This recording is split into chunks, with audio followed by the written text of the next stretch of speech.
Stephen, you wrote the book chapter on employment law, and I think you're going to update us today a little bit on some of the key changes, and I think we can probably categorise those into three groups. It's changes around pay and the cost of employing people, changes which may be reactions to societal change, and then changes which are shifts in the political landscape. So let's start with the shifts around pay. Okay then, shall we start with the living wage? Let's start with Okay then, so we're looking at things that are going to be happening over the next 4 or 5 years, and I think probably the most important single development in employment law over the next 4 or 5 years is going to be the introduction of a living wage. So this is going to be for everybody over the age of 25, and it is going to be set at £7.20 in 2016, and then will rise to at least £9 an hour by 2020. So that's a really considerable reform. And what's the difference between the living wage and the minimum wage? Well, the minimum wage will stay, the national minimum wage will stay as it is at the moment, but that will be for people under the age of 25.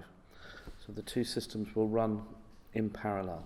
And why is there a distinction? Why is there that cut-off at 25 years old? I think the government's particularly concerned about youth unemployment and not wanting to do anything that might further increase youth unemployment, which is already far higher than unemployment among older people. So another area of employment law change is looking at the gender pay gaps. Yes, well, this is very interesting. This is we don't have the full detail for this yet, but the intention is that any employer with more than 250 people will have to undertake some sort of equal pay audit, and will have to publish the results of that if there's a significant pay gap. I guess it'll be on their website that they'll have to make it available.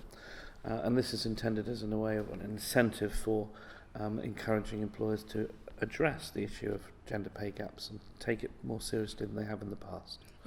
Do you think that organisations of that size are already aware of whether or not they've got a gender pay gap, or is it likely to be a big surprise for some employers to see they've got a problem under their nose? I guess it will be a surprise for some because they just don't necessarily think about these things. They take a decision on how much to pay somebody, in response to particular events or developments, or somebody asking for a pay rise or something of that kind. And it may well be, yes, it'll be very interesting. Some of them, it certainly will be a surprise. I know there might be a very long answer to this question, but in a nutshell, how are those pay reviews carried out? Do they benchmark? We don't know yet. Again, we don't know exactly how it's going to be, what the requirement is. We simply don't know yet. They will be issuing regulations, and then it'll become clear what's required.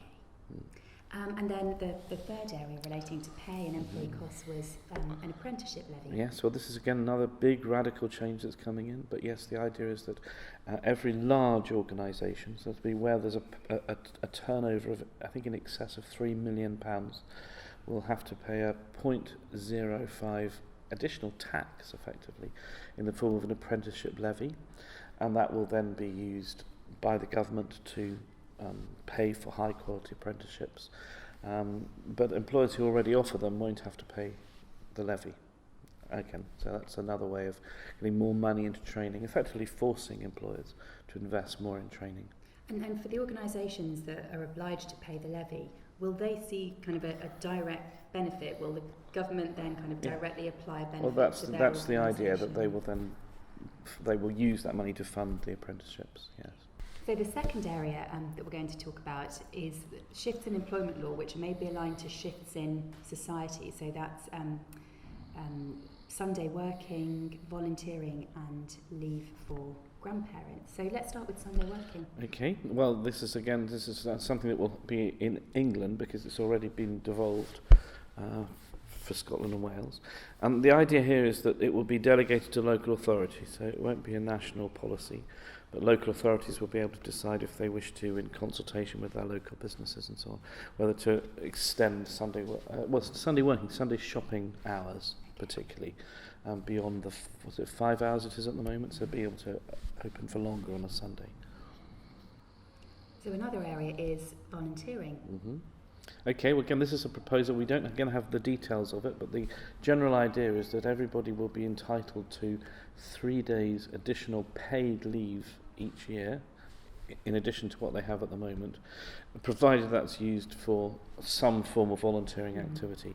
Again, the detail yet to be made clear, but this is something we're expecting to be introduced between now and 2020. How easy or difficult do you think it will be for companies to monitor and regulate Well, very that? difficult, but then they're obliged to monitor all kinds of things at the moment in employment law. And you often ask, well, how is this going to be policed? And the answer always is, well, just using your ordinary existing disciplinary procedures. And that's the same with this.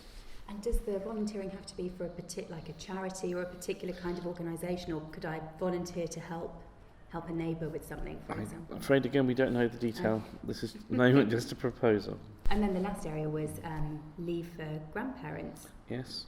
Well, again, this is something we're expecting that grandparents who are working will be able to join in the shared parental leave system, which has recently been established. So that means a mother, new baby, will be able to share some of her leave, her year's leave, her 9 months paid leave with a grandparent. And again, that's something, we don't know the detail of the scheme yet, but that's intended to be introduced. From 2018 that will come in. And what's the thinking behind it? Why is this scheme being extended to I think it's just about flexible working. It's the government's long now been keen on encouraging flexible working in various different ways, making it possible for people to combine working with family responsibilities. And the more flexibility they can introduce, the better. And this is just the latest slice in a long-term development of policy in that area. The last area of changes are really, I suppose, shifts in the political landscape, and that is Devo Max and changes in industrial relations balloting. Okay, well, there are going to be a variety of areas which are going to be delegated from UK to Scottish Parliament level.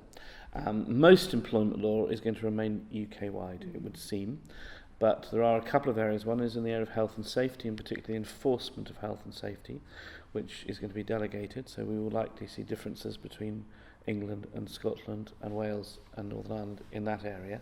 But the interesting one is in tribunal administration, because that raises the possibility that in Scotland there will no longer be fees paid ahead of employment tribunals, which might make it much, much more common for people to bring employment tribunal claims in Scotland than in the rest of the United Kingdom. So that would be an interesting development. Then the other area was changes in the regulations around industrial relations balloting. Yes, well, these are coming very quickly, so these are going to be pretty soon now. 2016 they'll be in place. Variety of different changes, but the ones that really matter are to balloting rules. So for most trade unions looking to organise industrial action, they will need to make sure that they get a majority of people voting for the industrial action and a 50% turnout. So 50% of the people have to vote. Effectively means 25% of the members will have to vote in favour of industrial action before it can go ahead.